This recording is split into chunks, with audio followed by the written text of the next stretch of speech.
Guys, kumusta kayong lahat? So, eto na guys yung gulay kanina. Sama ng ugali yung nagkuhan dito. Ayan o, sama ng ugali niya. Dinalait pa niya kanina yung sa akin dyan sa likod. O ayan na yung pinaghalo na sa kuhan sari-sari. Ayan ang ulam namin guys sa ngayon. For today video.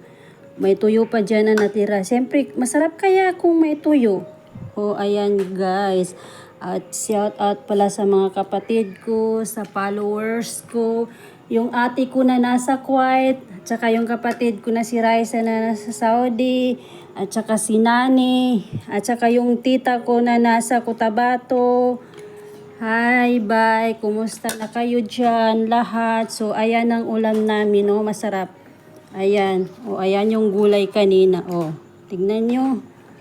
Kung magtanim talaga kayo, may aanihin kayo. Pero kung hindi kayo magtanim, kulelat, wala talaga kayong maani.